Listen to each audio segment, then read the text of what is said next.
aunque los religiosos de este mundo puedan imaginarse que son ricos, que son sanos, que son libres y que no necesitan de nada, que no tienen ningún impedimento, déjenme decirle que si no tienen a Cristo, que si no reciben la salvación que Cristo trae y ofrece, en realidad ellos son pobres, son ciegos, son prisioneros y están esclavizados. Entonces, esta escritura, ahí del verso 18, lo voy a volver a repetir otra vez. El Espíritu del Señor está sobre mí, por cuanto me ha ungido.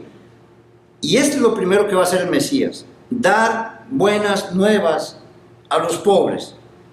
Y luego enseguida, me ha enviado a sanar a los quebrantados de corazón, a pregonar libertad a los cautivos, vista a los ciegos y a poner en libertad a los oprimidos. Todo esto abarca el primer verso de Isaías 61 y el verso 1. Ahora, en el verso 2 de Isaías, que es donde va en el verso 19, aquí que estamos leyendo, al llegar ahí a ese verso dice: y a predicar el año agradable del Señor, y ahí se detiene.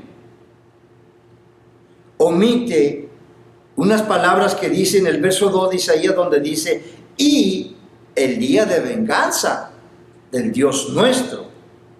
Eso no lo menciona el Señor, porque todavía no es el tiempo. Ese es el tiempo de su segunda venida. Por eso les digo que aquí el Señor Jesucristo está ofreciendo la primer clave de que su venida iba a ser en dos partes. Entonces Él se detiene ahí. Entonces dice ahí la Escritura, más adelante, síganle, que Jesús enrolló el libro, lo dio al ministro y se sentó. Y este fue un momento dramático, porque los ojos, dice ahí la Escritura, de todos los que estaban ahí en la sinagoga estaban fijos en Él. ¿Por qué? Porque el orden era de que tan pronto leyera el pasaje, lo que hacemos aquí nosotros, ¿verdad? Leemos el pasaje y predicamos, pero ahí la costumbre es: lees el pasaje y se sienta, porque es un rabino.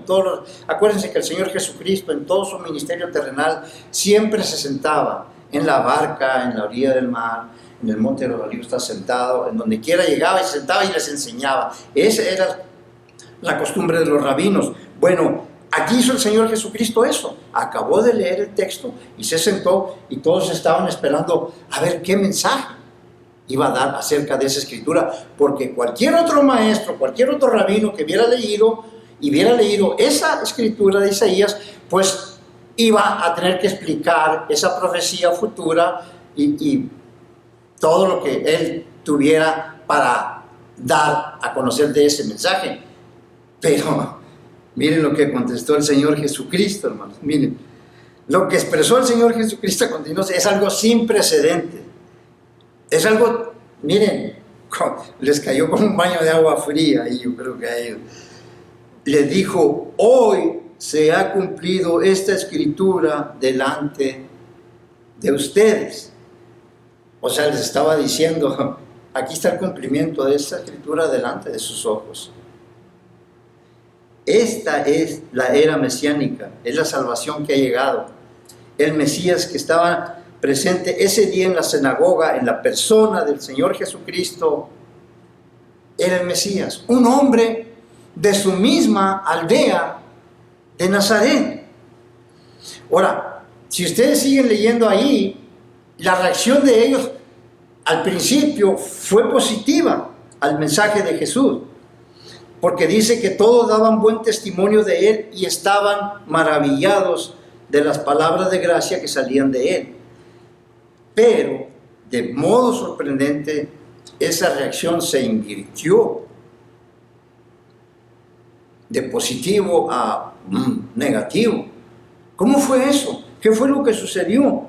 ¿Qué cambió de manera tan radical la evaluación de ellos en cuanto al Señor Jesucristo? Primeramente, sin duda alguna,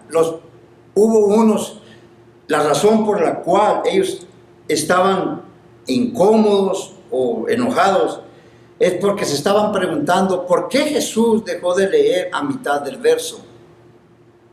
¿Por qué no dijo las otras palabras? Porque nosotros estamos esperando al Mesías para que nos libre de nuestros enemigos, de la opresión del romano. Otros quizás estaban asombrados, no podían concebir la asombrosa oratoria del Señor Jesucristo cuando estaba hablando, porque ellos lo conocían a Él desde pequeño, desde niño. Y por eso ahí dice que no es este el hijo de José, el carpintero. Y posiblemente a otros les molestó la afirmación de que Él era el Mesías. Pues no es muy fácilmente pararte y decirte que Él era el Mesías. Y eso les ha de haber incomodado bastante, les ha de haber molestado. ¿Por qué? Porque para ellos la tradición era de que cuando llegara el Mesías iba a ser un desconocido, pero que iba a aparecer de repente.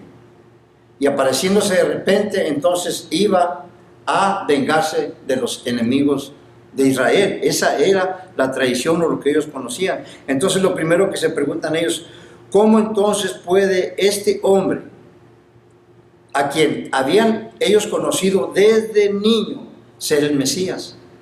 Eso no encajaba, no encajaba en ellos, en esa gente. Pero ¿saben qué? Sobre todas esas cosas, sobre todo, eso es lo que más molestaba a esa gente del Señor Jesucristo, que Él iba y les pegaba en lo más duro.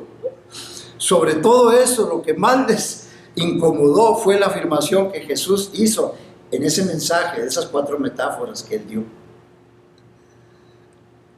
Que la salvación es posible únicamente para aquellos que reconocen que son pobres, que son prisioneros, que son ciegos, que son esclavos y son oprimidos. Eso no les gustó nada.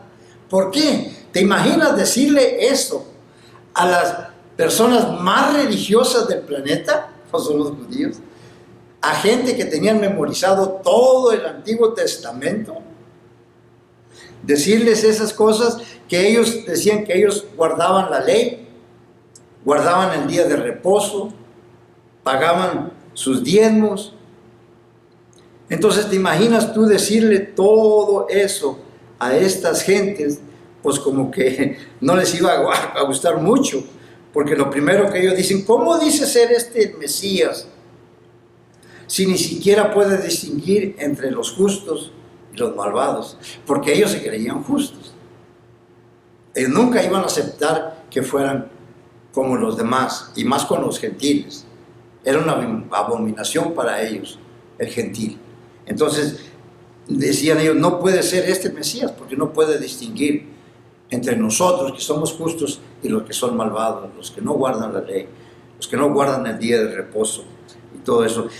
Pero este es el punto. Jesús les estaba haciendo ver que no había venido en ese tiempo a juzgar ni a dictar sentencia. Él había venido a predicar el Evangelio y a sanar a todos los que estaban enfermos. Pero ellos pasaron por alto esa pista, esa señal que les estaba dando el Señor.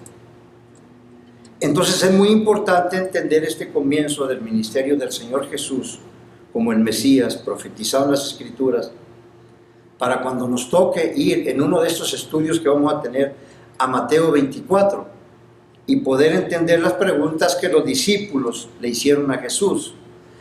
Allí en Mateo capítulo 24 y el verso 3, los discípulos hicieron 3 preguntas. ¿Cuándo serán estas cosas? ¿Qué señal habrá de tu venida y del fin del siglo? La primera pregunta era referente a que ellos querían impresionar al Señor Jesucristo con el templo. En realidad era una cosa tremenda, era el templo que había sido reedificado por Herodes. Era una majestuosidad tremenda, por toda la estructura, todo el oro, la plata que estaba hecho, todo el templo. Y ellos, cuando venían camino al Monte de los Olivos, se toparon con vieron el templo y los discípulos le dicen, Mateo no lo dice, pero Marcos y Lucas sí le dice que los discípulos le dijeron, Señor, mira qué belleza de edificio. Qué cosa tan tremenda, mira lo que... Y ellos esperaban que el Señor Jesucristo les dijera que, pues que sí, ¿verdad? Mira esta maravilla. Pues ellos eran galileos. Eran una región muy común, Galileo, no eran... Todos los apóstoles eran galileos, excepto Judas. Pero todos ellos eran galileos. Para ellos, ese templo era impresionante, era una cosa tremenda. Quizás para los que son de Jerusalén, no tanto, pero como quiera sí era una cosa de admirar el templo. Pero la respuesta que le dio el Señor Jesucristo pues no era la que ellos esperaban. Le dijo, ven este edificio. Pues de cierto les digo que no quedará piedra sobre piedra que no sea derribado. Y eso pues, como les digo, cae como un balde de agua fría. No lo esperaban. Entonces en todo el camino al Monte de los Olivos iban pensando, preguntarle, ¿cómo es que eso va a ser derribado? Tardó como 49 o 50 años en construirse y luego tú dices que de un día para otro va a ser derribado. Pero ellos tenían en mente que Él era el Mesías. Ellos ya sabían. Ellos sí creían que Jesús era el Mesías. Pero el Mesías que los iba a librar de la opresión del gobierno romano. Por eso es muy importante estas tres preguntas. Y por eso estoy dando todos estos datos primeramente. Porque estas tres preguntas, ¿cuándo serán estas cosas? ¿Qué señal habrá de tu venida y del fin del siglo? Siempre hemos creído, hemos sido enseñados que esas tres preguntas están relacionadas con el regreso del Señor Jesucristo a levantar a su iglesia y llevar la casa de su Padre, como el mismo Señor Jesucristo les dijo a sus discípulos, ahí en el aposento alto. Horas antes de ser arrestado y ser crucificado, el Señor Jesucristo les dijo esto en Juan capítulo 14, del verso 1 al 3. Dice, en la casa de mi Padre, Juan capítulo 14, verso 1 al 3. Esta es otra escritura importante para lo del rapto, porque aquí está por primera vez el Señor Jesucristo anunciando que Él va a regresar y va a levantar a su iglesia, a todos los redimidos, y se los va a llevar a casa de su Padre, allá donde Él está.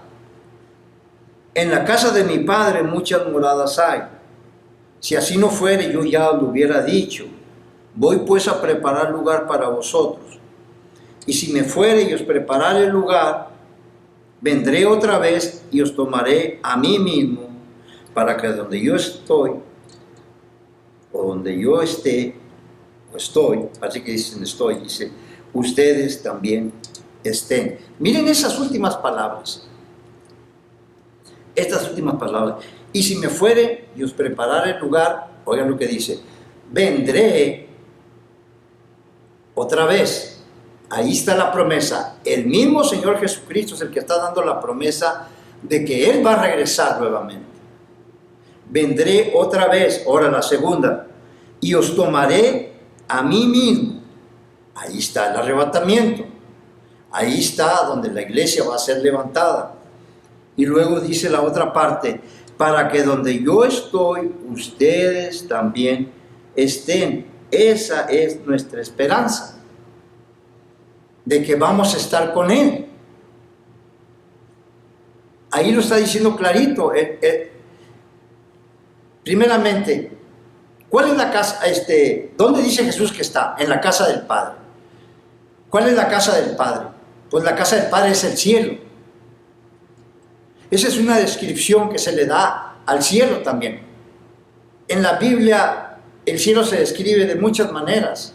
Se describe de un país, de una ciudad, de un reino, de un paraíso, en donde todos los redimidos ahí van a estar libres del pecado, libres de Satanás, libres del sistema maligno del mundo, que odia a todos los que aman a Cristo y aman su venida. Entonces ahí lo está diciendo Él, para que donde yo estoy, ustedes también estén. Cristo cuando viene por su iglesia no es para Él estar con nosotros, es para nosotros estar con Él allá en su presencia. Entonces es muy importante de nosotros tener en cuenta todo esto, porque como les digo, entender el pensamiento judío más que todo, eso es lo más importante, porque nosotros estamos esperando su regreso. No tenemos problema, pero ellos quizás no entendieron eso que el Señor Jesucristo estaba diciendo. Voy pues a preparar lugar, y si me fuere a preparar lugar, vendré otra vez y os tomaré a mí mismo, para que donde yo estoy, vosotros también estén. Posiblemente no entendieron ellos nada de eso. Y es que miren, hermanos,